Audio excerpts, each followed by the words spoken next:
Hello, it's Miss Havisham here again. I'm at St Lawrence's Church at Eyam again. I decided I'd got some more things I wanted to look at and talk about. So, we are in Epiphany now, which is the 12 days of Christmas, and that was the 12 days was supposedly when, that was the length of time it took the wise men, the three wise men, to reach the stable in Bethlehem. That's what we're told. Of course, everything's a three. There were three shepherds and three wise men. It's that number three again. Now that tower with those things that are on each corner, they are on the lots of churches. In fact, there's lots of those on Sheffield Cathedral. Now I noticed a few of those down in the corner on the ground last time I came, and they were just down on the ground in the corner, but I'll look at those in a few minutes. But they are up on the tower of this Norman church. So we are told it's Norman. I've got my queries about this thing about Normans and Romans, and the Norman with William the Conqueror came in 1066. There again, that number 1066, and we're told that this all happened in 1666. So it's these numbers all the time.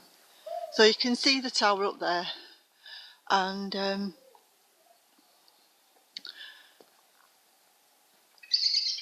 just going to walk along and see if there's anything else that I wanted to point out. Right, so now these chest tombs that we were talking about before, the bodies are not buried in the chest part at all. That is just on the top, and it's just got bricks inside. And what the main thing is, what I believe now, is that these were used as sacrificial altars. So that's why I think that they have that shape of the stone on the top. You know, that's what I believe. There's one down there as well. The sacrificial altars, I believe. Now, this William Mompesson, who came over to Eyam to take over once Stanley had been ousted and he'd been thrown out of the vicarage, he was a Puritan. And the Puritans basically don't believe in the need for any pleasure or enjoyment in life. They believe that this takes away from the sanctity of practicing your faith, if you should require any enjoyment or pleasure. They also didn't believe in celebrating any festivals. Apparently, they didn't believe in celebrating Christmas, partly because they weren't Christian. The Puritans went over to America, and they actually took witchcraft over to America, the Puritans. So they didn't believe in celebrating any festivals at all. That's the whole idea.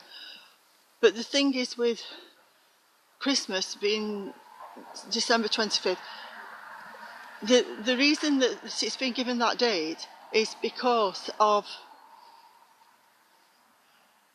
that being the birthday of Nimrod, who was the king of Babylon. Now, his birthday was on December 24th, Christmas Eve. This is why people celebrate on Christmas Eve.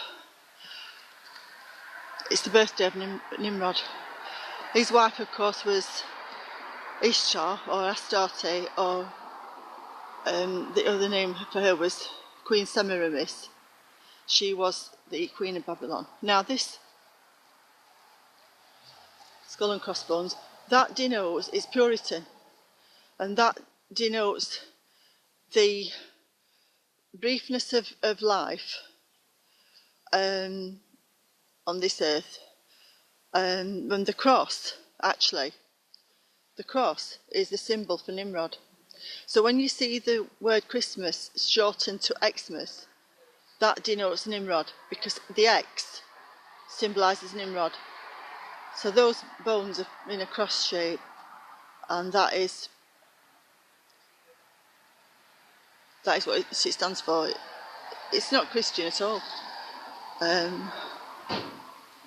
Now this, I looked at this before, and I wondered what these, the urns with the lilies in the top.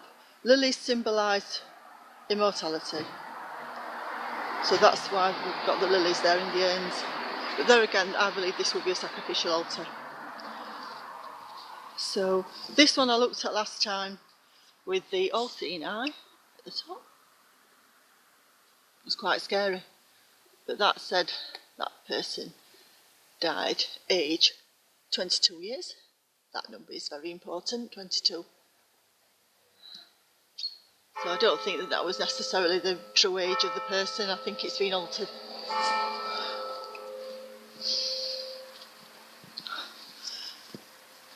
Strangely enough, clocks chiming 3. It's that number again, number 3.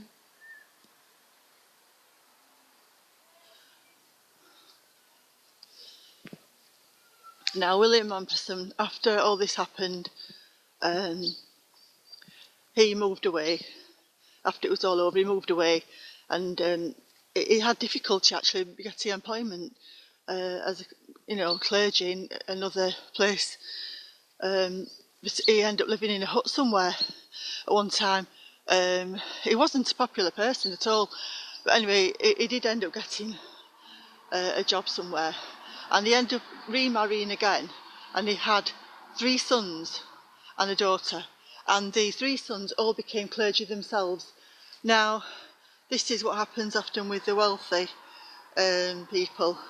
It did back in the day, and it's still true now, really. They used to go into the clergy as it was a way of having a comfortable life, comfortable existence, and they wouldn't have to work, and they wouldn't be called up for military service, going to the wars and things like that.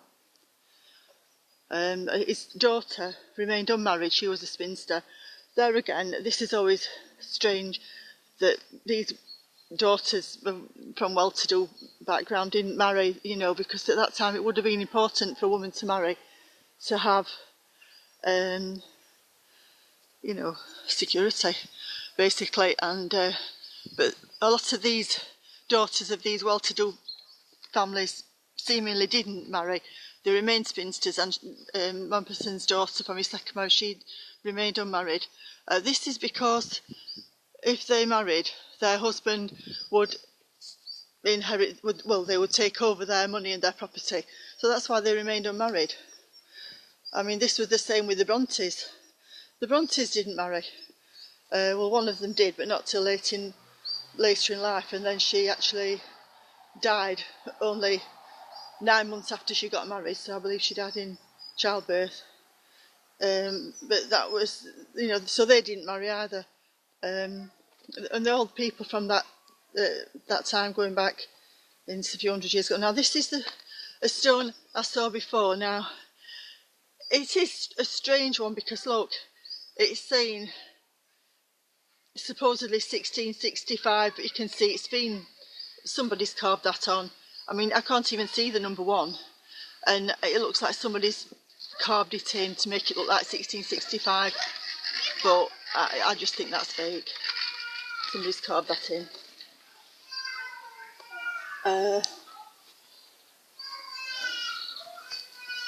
It's just these little stones from somewhere. I mean, who knows what they're for, who it represents. It's so faded. I mean,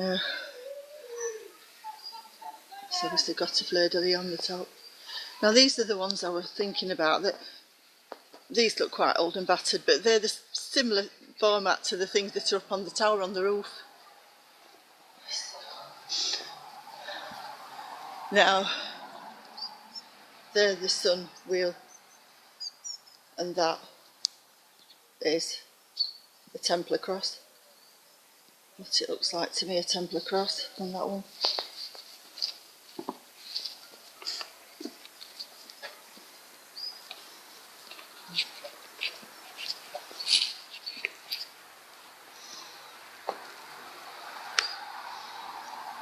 And that one says there 1712 for that one. 1712.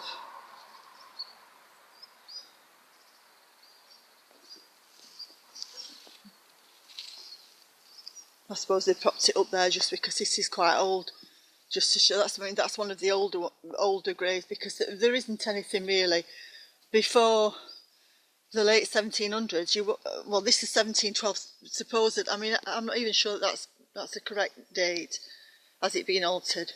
Because anywhere you look in any old graveyard, you never find anything really before the late 1700s.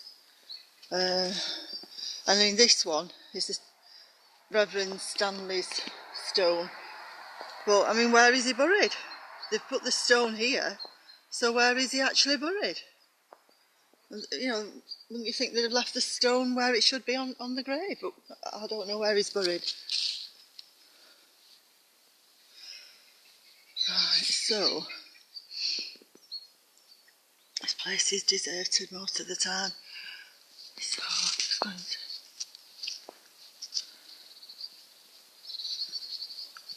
Look back.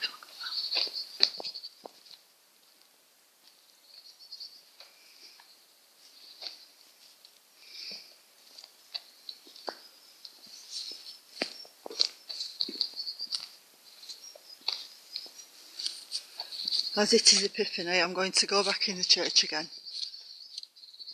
See if there's anything else, anything that looks different, basically, since the last time I came. Yeah, so,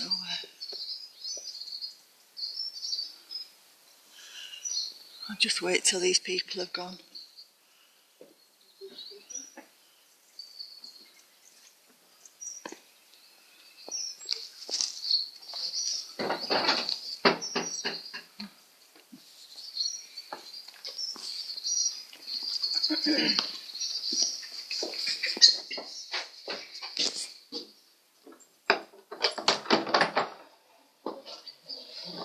Here I go inside again.